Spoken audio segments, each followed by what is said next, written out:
Hello everyone. इस class में हम लोग क्वेश्चन नंबर 15 से स्टार्ट करेंगे। पिछला लेक्चर में हम लोगों ने रीवैल्यूएशन अकाउंट क्या होता है वो देख चुके थे। चलिए उसको समझने के बाद अब हम लोग से क्वेश्चन नंबर 15 आसानी से बन जाएगा। क्वेश्चन नंबर 15 को बनाने से पहले, चूंकि हमने बताया था कि रीवैल्यूएशन अकाउंट बनाने से पहले आपको जर्नल एंट्री करना पड़ेगा, तो जर्नल एंट्री करने के लिए हम अपने बोर्ड को 2 हिस्सों में डिवाइड कर देते हैं, ठीक है ना। चलिएगा, हम अभी कॉलम बना करके नहीं बता रहे हैं, आप लोग जो है जर्नल एंट्री करें तो कॉलम करें, लेकिन कुछ बच्चे जो होते हैं लापरवाह होते हैं जो कॉलम नहीं बनाते हैं, इसलिए चलिए हम भी कॉलम बना दे रहे हैं आप लोग के लिए, ठीक है ना। आप लोग भी कॉलम का यूज करेंगे। आइएगा, लेज़र फोलियो का कॉलम हम लोग नहीं जनरली यूज करते हैं, इसलिए लेज़र फोलियो का कॉलम छोड़ दे रहे हैं। ये हो जाएगा हमारा पर्टिकुलर्स। ये कौन सा कॉलम है? पर्टिकुलर्स। ये डेबिट बैलेंस के लिए और ये क्रेडिट बैलेंस के लिए, क्वेश्चन नंबर 15 के लिए। आइए क्वेश्चन नंबर 15 में क्या कहता है वो देख लेते हैं। क्वेश्चन नंबर 15 में कहता है कि C and D who shares profit and loss equally. C और डी दो पार्टनर हैं जो अपना प्रॉफिट्स को इक्वली डिस्ट्रीब्यूट करते हैं, ठीक है ना, to the share future profit. अब लेकिन ये लोग फ्यूचर में जो है भविष्य में 3:2 के रेशियो में प्रॉफिट को अपना बंटवारा करना चाहते हैं। फॉर दिस पर्पस, इसके लिए तो जब पहले जो थे इक्वली डिस्ट्रीब्यूट करते थे, अब 3:2 के रेशियो में डिस्ट्रीब्यूट करना है, यानी कि हमको तो रिवैल्यूएशन करना पड़ेगा। तो देखते हैं, कहता है कि फॉर दिस पर्पस, इसके लिए असेट्स और लायबिलिटीज़ को रिवैल्यूएट करना है, ठीक है ना। तो आइएगा, कहता है सबसे पहले कि building will increase by 40,000। Building जो है 40,000 रुपये से इंक्रीज हो गए हैं। तो बताइएगा, जब बिल्डिंग इंक्रीज करेगा तो आपके लिए प्रॉफिट होगा कि लॉस हो जाएगा? ऑब्वियसली प्रॉफिट होगा।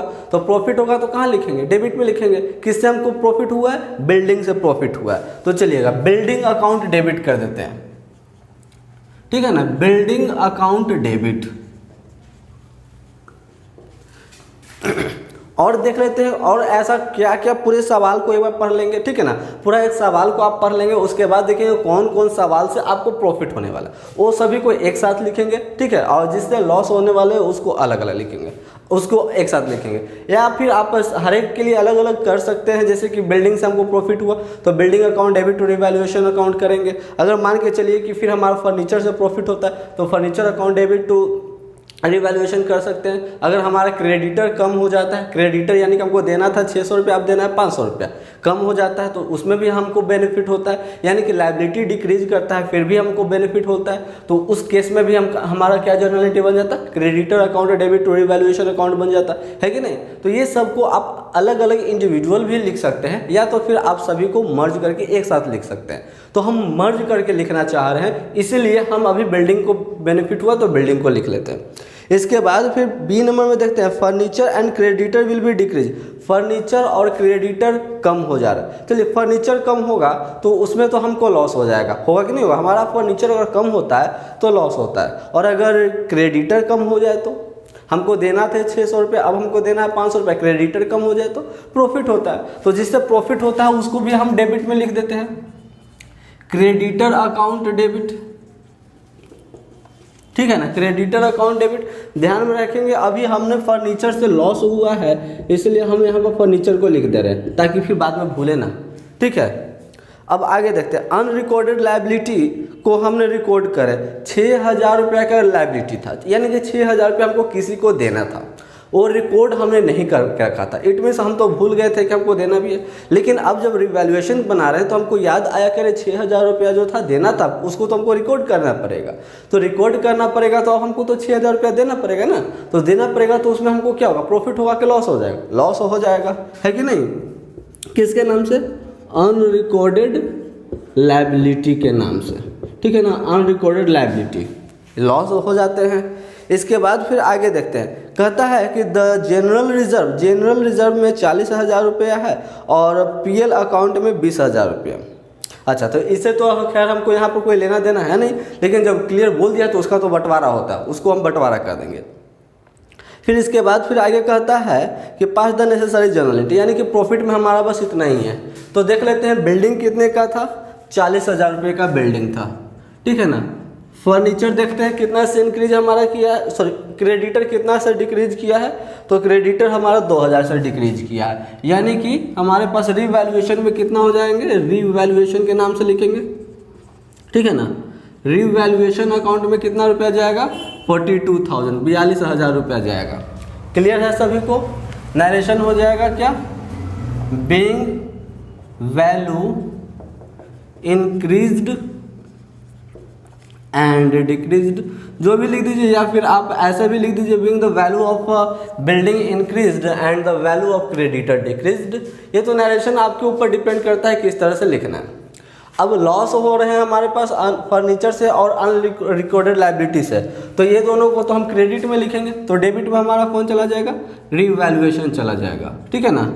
Revaluation account debit, revaluation account debit to furniture account, revaluation account debit to furniture account, to unrecorded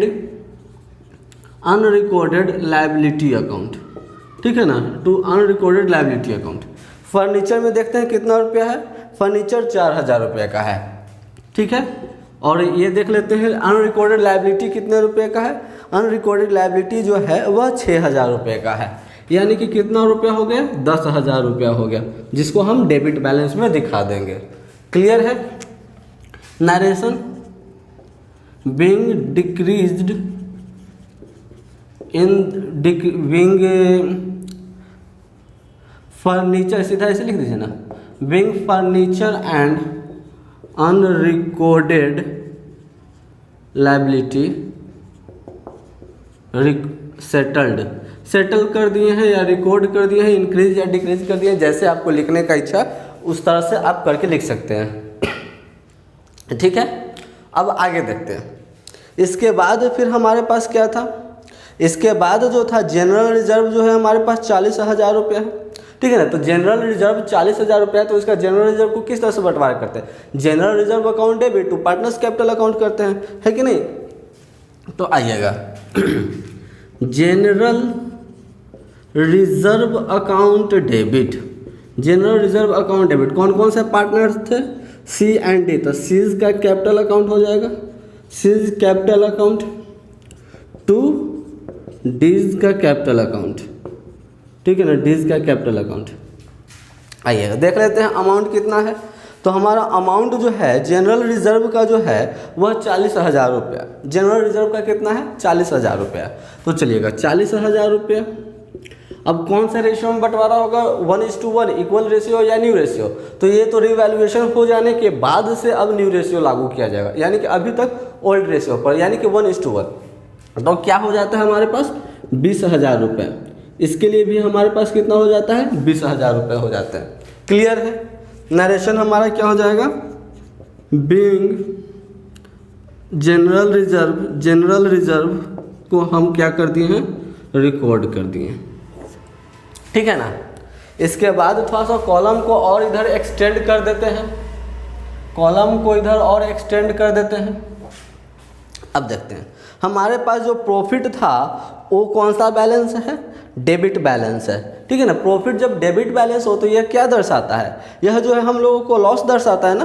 तो लॉस दर्शाता है, तो इन दिस केस हम लोग क्या करते हैं, उसको क्रेडिट में लिखते हैं, यानी कि डेबिट में कौन चला जाएगा, पार्टनर्स का कैपिटल अकाउंट चला जाएगा। तो पार्टनर्स कौन कौन से हैं, सी और डी है, यानी कि सीज कैपिटल अकाउंट डेबिट हो जाएगा, C's capital account debit, D's का capital account debit, D's capital account debit to हो जाएगा, क्या हो जाएगा आपका ये पीएल अकाउंट, तो टू पीएल अकाउंट।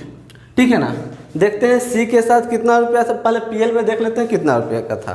तो प्रॉफिट हमारा जो था वह 20,000 रुपये का था, लॉस जो था पीएल अकाउंट हमारा 20,000 रुपये का। अब ये 20,000 रुपये को हम क्या करेंगे, ये 20,000 रुपये को सी और डी में इक्वली डिस्ट्रीब्यूट कर देंगे, करेंगे कि नहीं करेंगे। तो 20,000 को जब इक्वली डिस्ट्रीब्यूट करेंगे तो क्या हो जाएगा, 10,000 रुपया हो जाएगा। क्लियर है, 10,000 रुपये हो जाएंगे। नरेशन देख लेते हैं क्या होता है, बीइंग पीएल डिस्ट्रीब्यूटेड। चलिएगा इसके बाद एक और जर्नल एंट्री हमारे पास बाकी है। वो जर्नल एंट्री से करने से पहले हम कुछ लाइन छोड़ेंगे। कितना लाइन छोड़ देंगे वो देखिएगा। 2 पार्टनर है, 2 लाइन छूटेगा, एक रिवैल्यूएशन के लिए, एक नरेशन के लिए और एक एक्स्ट्रा, यानी कि 5 लाइन छोड़ देंगे। ठीक है ना। तो आप लोग 5 लाइन छोड़ देंगे, इसके बाद फिर रिवैल्यूएशन अकाउंट बनाएंगे। इसके बाद फिर क्या करेंगे, रीवैल्यूएशन अकाउंट बनाएंगे। तो चलिए इतना हम कॉलम छोड़ देते हैं और यहाँ पर से हम रीवैल्यूएशन का अकाउंट तैयार करते हैं, ठीक है ना। ये हमने फॉर्मेट बना दिया रीवैल्यूएशन का, ये हो गया हमारे पास रीवैल्यूएशन अकाउंट, ठीक है ना। अब आपको देखना है क्या, देखना है अगर आपको बस सिंपली आपको एक बात पर ध्यान देना, अगर आपको प्रॉफिट हुआ होगा रिवैल्यूएशन में, ठीक है ना, बिल्डिंग असेट एंड लायबिलिटीज से अगर आपको प्रॉफिट हुआ होगा, इट मीन्स असेट इंक्रीज्ड हुए होंगे और लायबिलिटी डिक्रीज्ड हुए होंगे, उस सभी को आपको क्रेडिट साइड लिखना है। उस सभी को कहाँ लिखना है, क्रेडिट साइड लिखना है। और अगर असेट एंड लायबिलिटीज से लॉस हुआ होगा तो उस सभी को डेबिट साइड में लिख देना है। क्लियर है ना। रीवैल्यूएशन अकाउंट इस तरह से बनाए जाते हैं, ठीक है। आप बिना जर्नल एंट्री किए हुए भी रीवैल्यूएशन अकाउंट बना सकते हैं। बस आपको कौन बात पर ध्यान देना है कि अगर असेट एंड लायबिलिटी से प्रॉफिट होता है तो उसे कहाँ लिखेंगे, क्रेडिट साइड में लिखेंगे, और असेट और लायबिलिटी से अगर लॉस होता है तो उसे कहाँ लिखेंगे, डेबिट साइड में लिखेंगे। तो चलिएगा देखते हैं, पहले हमारा रीवैल्यूएशन कहाँ है, क्रेडिट साइड है। क्रेडिट साइड लिखेंगे, क्या क्या नाम से लिखेंगे, बिल्डिंग और क्रेडिटर के नाम से लिखेंगे, बाय बिल्डिंग और फिर बाय क्रेडिटर। बिल्डिंग में कितना है, 40,000 रुपया है, ठीक है। क्रेडिटर कितना है, 2,000 रुपया है। इसके बाद फिर हमारा यहाँ पर आएंगे, रीवैल्यूएशन डेबिट में है तो डेबिट साइड लिखेंगे, लेकिन किसका नाम लिखेंगे, फर्नीचर और अनरिकॉर्डेड लायबिलिटी को। तो टू फर्नीचर अकाउंट, ठीक है ना, to furniture account, to unrecorded liability, unrecorded के नाम से हम लिख दे रहे हैं। फर्नीचर में कितना है, 4,000 रुपया, अनरिकॉर्डेड लायबिलिटी में 6,000 रुपया, 4,000 रुपया और इसमें 6,000 रुपया। अब देखिएगा थर्ड जर्नल एंट्री में तो कहीं भी रिवैल्यूएशन नहीं है, नहीं जाएगा। फोर्थ जर्नल एंट्री में भी कहीं भी रिवैल्यूएशन नहीं है, नहीं जाएगा। यानी कि अब हमको बैलेंस करना है, तो बैलेंस करना है तो देखेंगे इधर से 40,000 प्लस 2,000 42,000 होते हैं, जबकि इधर से 10,000 होता है, यानी कि इधर ही हमारे पास कम हो गया। तो क्या लिखेंगे, टू प्रॉफिट डिस्ट्रीब्यूशन, इधर हमारा आया तो प्रॉफिट आ गया ना, तो प्रॉफिट डिस्ट्रीब्यूशन, प्रॉफिट का डिस्ट्रीब्यूट कर देंगे, ठीक है। कौन कौन से पार्टनर में बांटेंगे, सी और डी था, सी और डी में कितना होता है, 42,000 में से जब 10,000 घट जाता है तो हमारे पास कितना होता है, 32,000 रुपये होते हैं, है ना। 42,000 में 10,000 घट जाएंगे तो 32,000 हो जाएंगे, 32,000। अब ये 32,000 को हमको कौन सा रेशियो में बंटवारा करना है, ओल्ड शेयरिंग रेशियो या न्यू शेयरिंग रेशियो। तो ओल्ड शेयरिंग रेशियो में ना, ओल्ड शेयरिंग रेशियो, तो यानी कि ओल्ड शेयरिंग रेशियो हमारा क्या था, 1:1। तो 32,000 का इक्वली जब डिस्ट्रीब्यूट करेंगे तो क्या हो जाएगा, 16,000 रुपया और 16,000 रुपया, यानी कि 32,000 रुपया, ठीक है ना। टोटल ऐड कर देते हैं तो कितना हो जाता है, 42,000, 42,000 हो जाता है। इधर से भी हम लोग वही काम करेंगे, टोटल ऐड कर देंगे तो 42,000 हो जाएगा, ठीक है ना।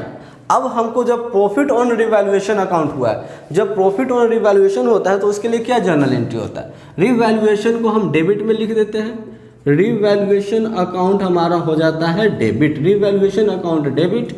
टू कौन कौन सा, सीज का कैपिटल अकाउंट लिख देंगे, टू सीज कैपिटल अकाउंट, और फिर एक और कौन पार्टनर का हो जाएगा, डी का कैपिटल अकाउंट हो जाएगा, to D's capital account. Revaluation कितना हुआ, 32,000 रुपया हुआ।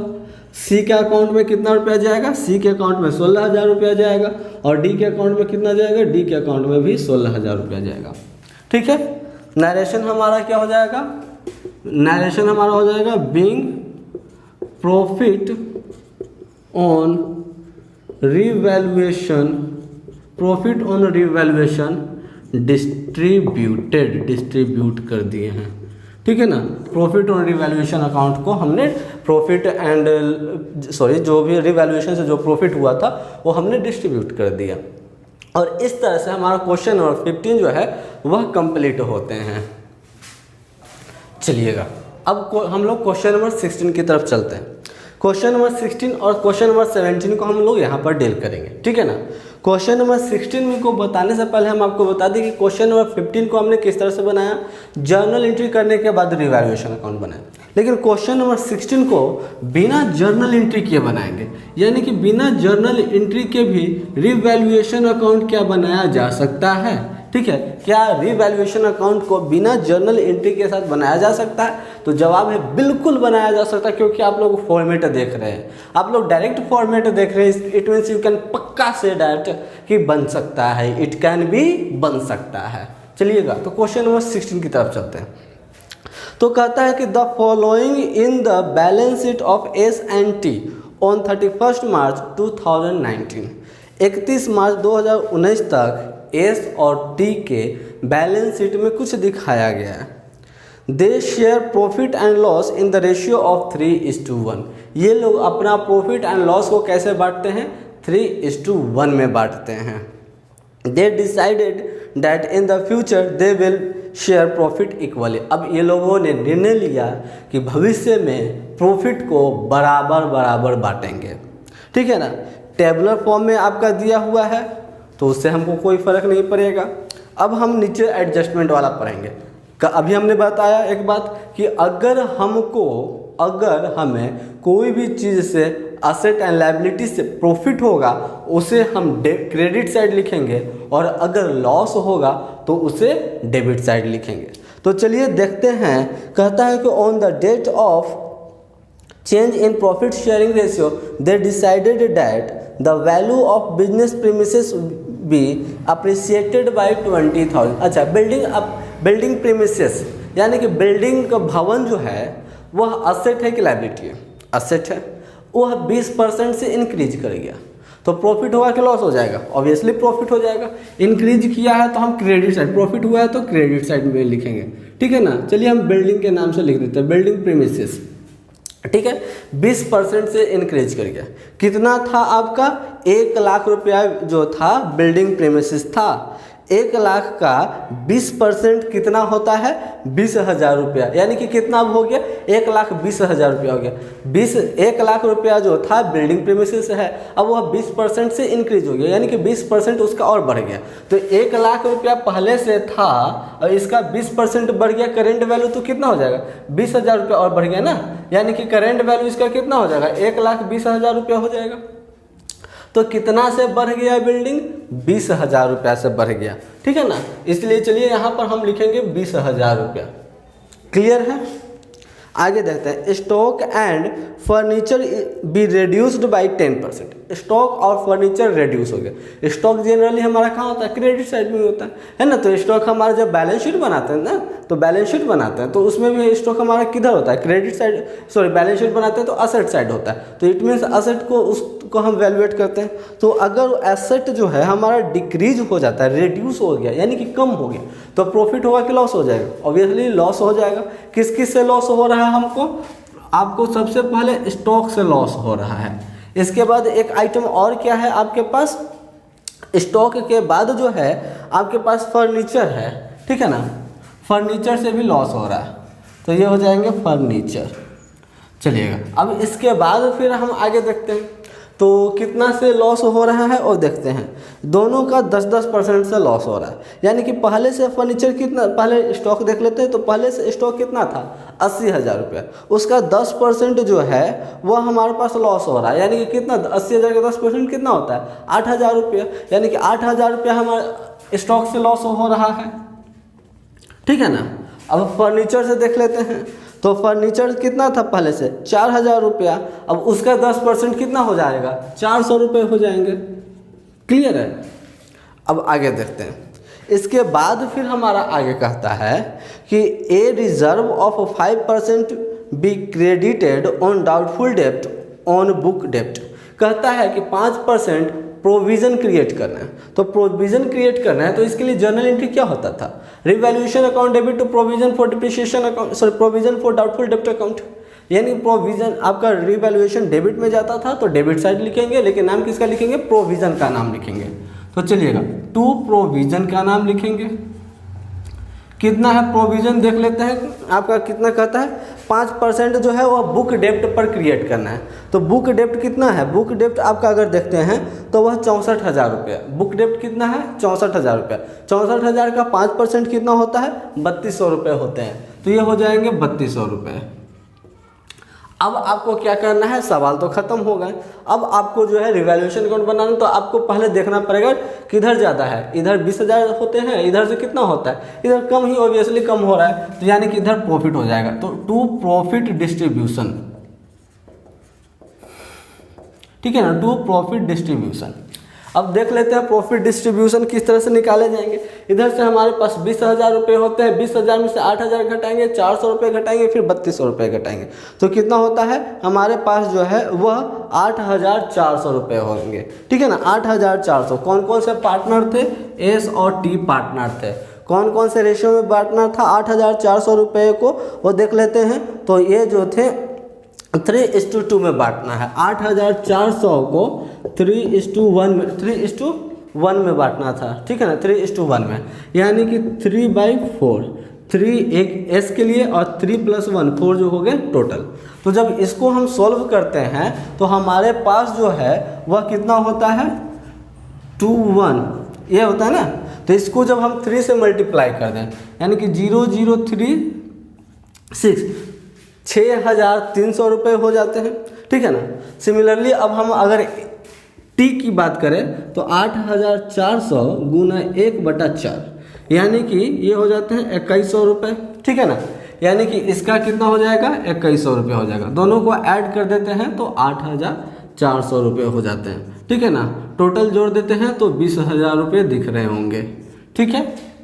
इधर से टोटल ऐड कर देते हैं 20,000 रुपये, ठीक है। और इस तरह से हमारा क्वेश्चन नंबर 16 जो है वह भी कंप्लीट होता है, ठीक है।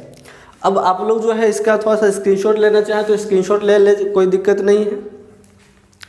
आज काफ़ी गर्मी, आज प्रॉब्लम क्या हुआ है कि यहाँ का जो फ़ैन है वो भी ख़राब हो गया है, जिसकी वजह से काफ़ी ज़्यादा गर्मी भी लग रहा है, ठीक है। और इस गर्मी का माहौल में जो है हम आप लोग के लिए क्लास लेकर के आए हैं, वो बहुत अपने में बहुत बड़ी बात है। नहीं, बड़ी बात नहीं, उसको छोटी बात कहिए, ज़्यादा अच्छा होगा, ठीक है ना।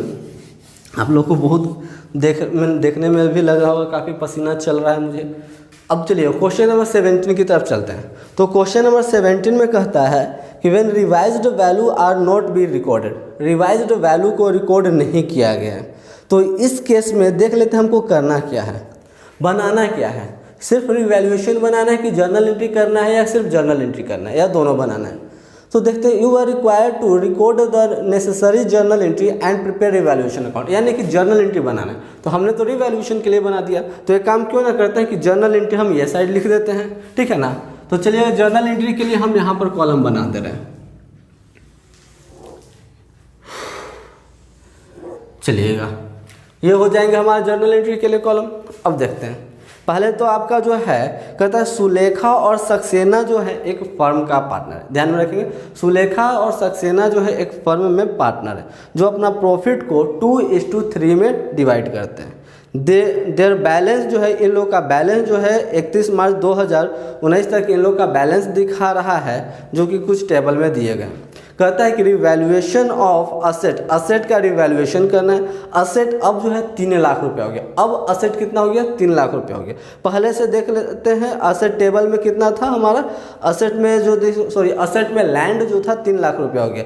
पहले से लैंड कितना था 1,20,000 रुपया, यानी कि लैंड बढ़ा कि घट गया, इंक्रीज किया तो उससे हमको प्रॉफिट होगा कि लॉस हो जाएगा, प्रॉफिट हो जाएगा। तो प्रॉफिट हो जाएगा तो कहाँ लिखेंगे, डेबिट में लिखेंगे, यानी कि land account debit. Land account debit कितना है, लैंड अब हो गया है 3,000 रुपया। पहले से कितना था 1,20,000, कितना से बढ़ गया हमारा जो है 1,80,000 से बढ़ गया। तो चलिएगा, आइएगा हम सीधा लिख देते हैं 1,80,000। इसके बाद फिर आगे देखते हैं, इसके बाद फिर और हम आगे देख लेते हैं। तो फिर कहता है कि बिल्डिंग जो है वह 90,000 रुपया हो गया, ठीक है ना। बिल्डिंग 90,000 रुपया हो गया। पहले से बिल्डिंग कितना था 1 लाख रुपया था, यानी कि तो लॉस हो जाते हैं। फिर आगे आपका कहता है कि on March 31, 2019 the partners decided to share profit equally with the effect of 1 April 2019। कहता है कि 31 मार्च 2019 को यह निर्णय लिया गया है कि 1 अप्रैल 2019 से सभी पार्टनर जो है अपना प्रॉफिट को इक्वली डिस्ट्रीब्यूट करेंगे, ठीक है ना। यानी कि हमारा जो है प्रॉफिट सिर्फ एक ही चीज़ से हुआ है, टू रिवैल्यूएशन अब लिख देंगे तो ठीक है, क्या लिख देंगे, टू अब रिवैल्यूएशन अकाउंट लिख देंगे। आइएगा तो ये हो जाएगा 1,80,000 रुपया, सॉरी 1,80,000 रुपया। ठीक है, अब नरेशन लिख देते हैं, being land increased, being land increased या being value of land increased लिख दीजिए। लैंड तो हालांकि इंक्रीज नहीं होता, बीइंग वैल्यू कर दीजिए, वैल्यू ऑफ लैंड इंक्रीज्ड। ठीक है ना। इसके बाद फिर लॉस हमारा क्या क्या हुआ था, लॉस होने से पहले तो हमारा लॉस होगा तो रिवैल्यूएशन को डेबिट में लिखेंगे, तो रिवैल्यूएशन को डेबिट में लिख देते हैं, यानी कि रिवैल्यूएशन अकाउंट डेबिट टू क्या क्या सा लॉस हुआ है वो देख लेते हैं। बिल्डिंग से लॉस हुआ है ना, बिल्डिंग से लॉस हुआ है। बिल्डिंग पहले से हमारे कितने का था, 1 लाख का था, अब बिल्डिंग कितना हो गया, 90,000 हो गया, यानी कि बिल्डिंग से 10,000 का लॉस हुआ है टू बिल्डिंग अकाउंट। ठीक है ना, टू बिल्डिंग अकाउंट। नरेशन हमारा क्या हो जाएगा, सॉरी अमाउंट कितना हो जाएगा, 10,000 रुपया ना, पहले से 1 लाख रुपया का था बिल्डिंग और अब जो है उसका वैल्यू 90,000 रुपया हो गया, यानी कि 10,000 रुपया से हमारे पास लॉस हो गया।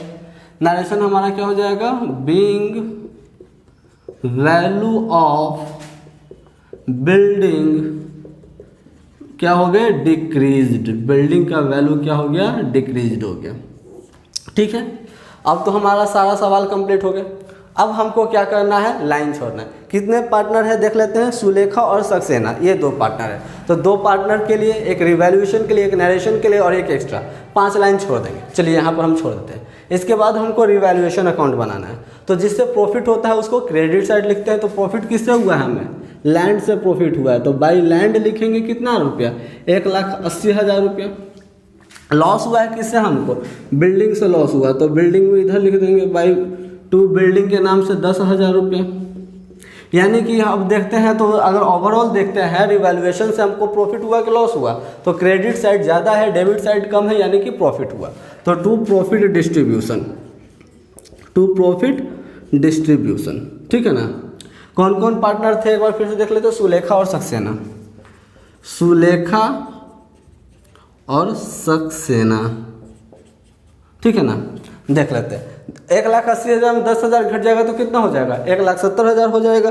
इसको कौन से रेशियो में बांटना है, तो इसको जो है आपको बांटना था कौन सा रेशियो में था, 2:3 में, यानी कि 1,70,000 को, 1,70,000 रुपये को 2:3 में बांटना है, यानी कि 2/5। तो जब आप इसको सोल्व करते हैं तो 68,000 होता है सुलेखा के लिए, कितना होता है, 68,000 रुपया जो होता है वह सुलेखा के लिए होता है।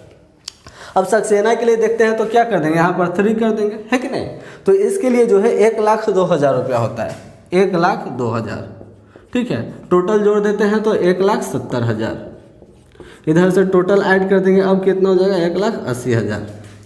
इधर से भी हमारा 1,80,000। अब हमको क्या करना है, रिवैल्यूएशन अकाउंट से हमको प्रॉफिट हुआ है ना, तो प्रॉफिट हुआ है तो रिवैल्यूएशन को डेबिट में लिख देंगे, है कि नहीं। जगह छोड़े थे वहाँ पर लिख देंगे इसको, रिवैल्यूएशन अकाउंट डेबिट टू कौन कौन, सुलेखा और सक्सेना। सुलेखा अकाउंट, सुलेखा का कैपिटल अकाउंट टू सक्सेना का, सक्सेना अकाउंट। टोटल कितना, 1,70,000 रुपया, रिवैल्यूएशन में चला जाएगा 1,70,000 रुपया। ठीक है, सुलेखा में कितना, 68,000 रुपया चला जाएगा, यहाँ से देख करके आप बता देंगे 68,000 रुपया, और सक्सेना में कितना, 1,02,000 रुपया। ठीक है, और हमारा नरेशन क्या हो जाएगा, नरेशन लिख देते हैं, being profit on revaluation, profit on revaluation distributed, profit हम जो क्या कर दिए हैं उसका बंटवारा कर दिया, डिस्ट्रीब्यूटेड। ठीक है ना।